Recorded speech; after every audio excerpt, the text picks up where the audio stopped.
ભાભર શહેરમાં જિલ્લા વિભાજનને મુદ્દે રેલી નીકળી। શ્રીરામ સર્કલથી મામલતદાર કચેરીએ પહોંચી મામલતદારને આવેદનપત્ર આપી ઓગળ જિલ્લો બનાવવાની માંગ કરી। આ રેલીમાં ભાભર શહેર તેમજ ગ્રામ્ય વિસ્તારના લોકો જોડાઈ નારાબાજી કરી ઓગળ જિલ્લો જાહેર કરવો અથવા અમારા ભાભર તાલુકાને મૂળ બનાસકાંઠામાં જ રાખવા સરકારને માંગ કરી હતી। ભાભરના આગેવાનો દ્વારા જાણવા મળ્યું કે જો અમારી માંગ નહીં સ્વીકારવામાં આવે તો આગામી સમયમાં ઉગ્ર આંદોલન કરી પગપાળા ગાંધીનગર જઈ ઉપવાસ પર પણ ઉતરી વિરોધ કરીશું। Bureau report SK Chauhan, Bhabhar. તમારી માંગ હતી? રેલીનું આયોજન કરી આખા ભાભરમાં રેલીનું આયોજન કરી મામલતદાર સાહેબ સુધી રેલી ઉતારી અને મામલતદાર સાહેબને આયોજન પત્રક પણ આપ્યું છે। અમારું માંગ એક જ છે સરકાર શ્રી જોડે કે ઓગળ જિલ્લો જાહેર કરે કે અમે જ્યાં બનાસકાંઠામાં છે ત્યાં રહે। એક સમયની અંદર મોદી સાહેબ જ્યારે મુખ્યમંત્રી હતા ત્યારે ઓગળ બાપજીના દેવ દરબારમાં આવીને દર્શન કરીને એવું બોલ્યા હતા કે હું ઓગળ જિલ્લો બનાવીશ, તો એ શબ્દને થોડુંક મગજ ઉપર ધ્યાન લઈ અને ઓગળ જિલ્લો જાહેર કરે એવી અમારી માંગ છે। અને ઓગળ જિલ્લો જાહેર ના કરે તો અમને જ્યાં બનાસકાંઠામાં છે ત્યાં સમાવેશમાં રાખે એવી અમારી સરકાર શ્રી જોડે માંગ છે। આગળની કોઈ રણનીતિ ખરી? આગળની રણનીતિ એવી રહેશે કે જે જિલ્લા તાલુકાને થરાદ જિલ્લામાં નાખ્યા છે એ તાલુકા કમિટી બોલાવી અને આગળની રણનીતિ અમે નક્કી કરીશું। सोनी हरेशભાઈ रामचंद्रदास, भाभर आज से हाथ जोड़ो शहर प्रमुख। આજે રેલીનું આયોજન કર્યું હતું, શું કહેશો? આજે રેલીનું આયોજન એવું હતું કે જે અમારે થરાદ જિલ્લાની અંદર જવું નથી ને અમારો ઓગળ જિલ્લો જે જ્યારે નરેન્દ્રભાઈ મોદી જ્યારે મુખ્યમંત્રી હતા અને જ્યારે ઓગળના દર્શન કરવા આવેલા અને અત્યારે જે પોતે વડાપ્રધાન છે એટલે અમારી એમની પાસે માગણી છે કે તમારા બોલેલા શબ્દો એ પ્રમાણે વચન પાળો અને અમને ઓગળના જિલ્લો આપો। આજે તમે બંધનું એલાન પણ આપ્યું હતું અને રેલીમાં લોકો મોટી સંખ્યામાં એ બંધનું એલાન એવું છે કે સ્વૈચ્છિક હતું, કોઈ જનતાને ભાઈ માગણી કરેલી એવી નથી કે તમે સ્વૈચ્છિક બંધ પાળો અને અમને આ માગણીની અંદર સ્વૈચ્છિક તમે જોડાઓ એવી। એ સમર્થન કેવું છે કે અહીંયા કને જે પબ્લિક સવારનો પહોર હતો અને અત્યારે શિયાળાનો સમય છે એના હિસાબે પ્રતિસાદ ઓછો મળેલો છે। આગામી શું કાર્યક્રમ છે? આગામી કાર્યક્રમમાં અહીંયા અમે હાલ મામલતદારશ્રીને આવેદનપત્ર આપેલું છે, બરાબર, છતાં એ કોઈ યોગ્ય નિર્ણય નહીં આવે તો અમે આના પછી ઉગ્ર આંદોલન કરશું, ભૂખ હડતાલ પર બેસશું।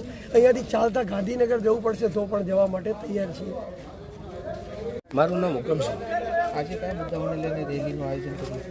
મુદ્દાઓમાં આગું છું, ભારતીય જનતા પાર્ટી સરકારે આપણે થરાદ જિલ્લો જાહેર કર્યો હતો, અમને ભાભર શહેર અને ભાભર તાલુકો અમને અનુકૂળ નતા હોય એ નિમિત્તે અમે રેલી કાઢી। રેલી રૂપે લોકો ઓછા જોડાયા, તમે વેપારીઓનું સમર્થન માગ્યું, લોકોનું સમર્થન જેટલું જોઈએ એટલું મળ્યું કે કેમ આવ્યું? એ જે સમર્થન જે મેં માગ્યું હતું ને મેં નોમ લખ્યા હતા એ તો મેં એમાં લખ્યા હતા કે એમને મોટા કરવા માટે આવે એની જઈ ના આવે એની જઈ। અત્યારે જે લોકો તમે ઓછા જોડાવાનું એનું કારણ બતાવો। અત્યારે ભાભર શહેરની અંદર અને ભાભર તાલુકાની અંદર અત્યારે ભારતીય જનતા પાર્ટીની એટલી દબણ છે કે એના કારણે હાવ ભારતીય જનતા પાર્ટીને જિલ્લો લાભો છે ઓગળ બધું લાભો, પણ એક નેતાના કારણે એ થોડા દબાય છે। એટલે અત્યારે નાના મોટા ધંધા છે કોઈ આડા આવડા એટલે એના કારણે બી એટલે અંદર કોઈ બહાર આવતા નથી। અને ભારતીય જનતા પાર્ટીના જે આગેવાનો ભાભર શહેરના છે એને 2 દાડા ચેડે એવો વિરોધ કર્યો ઓગળ જિલ્લો ના બનવો જોઈએ। અત્યારે ઓગળ જિલ્લો છે એમનો સંતનો ભારતીય જનતા પાર્ટી વિરોધ કરે છે। અત્યારે આમ વિકાસ કહે છે, શું અમારે ભાભર ઓગળ જિલ્લો બને ભાભરને સમાવેશ કરે એ શું વિકાસ નથી? ભારતીય જનતા પાર્ટી વિકાસની વાતો કરતા હોય। આજે કઈ રીતનો કાર્યક્રમ હતો?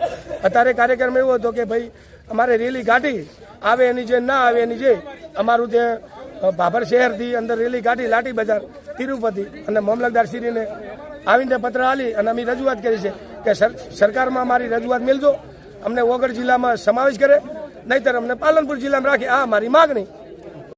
આજનો કાર્યક્રમ બનાસકાંઠા જિલ્લાના વિભાજનને લઈને હતો। ગુજરાતમાં 33 જિલ્લા છે, 33 જિલ્લામાં બનાસકાંઠા જિલ્લો સૌથી મોટો જિલ્લો છે, તે વિસ્તાર ને વસ્તીની દ્રષ્ટિએ પણ મોટો છે। એટલે થરાદ એમાંથી વિભાજન બન્યું છે અને થરાદ જિલ્લો બનતાની સાથે જ કાંકરેજ હોય, દિયોદર હોય, ધાનેરા હોય, જિલ્લાના બધા વિભાગોમાં આજે ભાભરમાં આ થરાદ જિલ્લો બન્યો તેની સામે વાંધો નથી, પણ ઓગળ જિલ્લો બને તેવી માગણી છે। અને લોકોને ખબર હતી કે ઓગળ જિલ્લો બનશે પહેલેથી જ। આ જે તે વખતે ગુજરાતના મુખ્યમંત્રી નરેન્દ્રભાઈ મોદી સાહેબ અને હાલના વડાપ્રધાન આપણા તેઓ ત્યાં ઓગળ ધામે આવેલા બાપજીને કીધેલું કે એક સમય આવશે અને આપણે ઓગળ જિલ્લો બનાવીશું।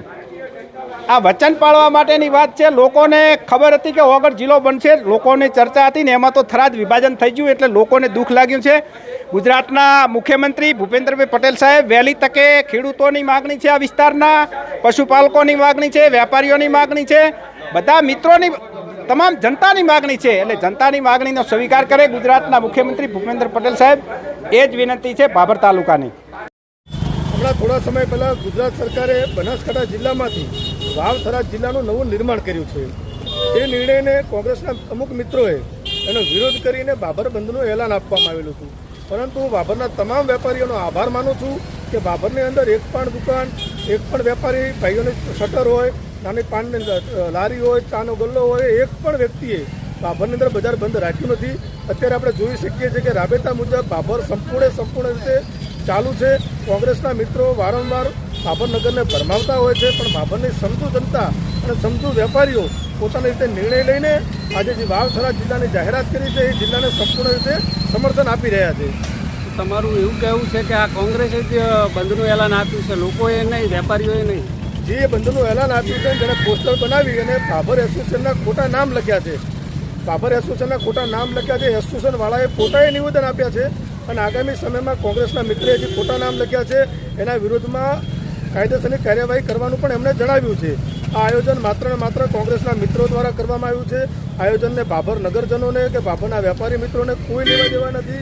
બાબરનું તમામ નગરજનો, તમામ વેપારી મિત્રો વાવ-થરાદ જિલ્લાને સમર્થન આપી રહ્યા છે અને એનો આબેહૂબ તમારે જોવું હોય તો બાબર નગરની અંદર તમે ફરીને જોઈ લો, એક પણ દુકાન બંધ રાખવામાં આવી નથી.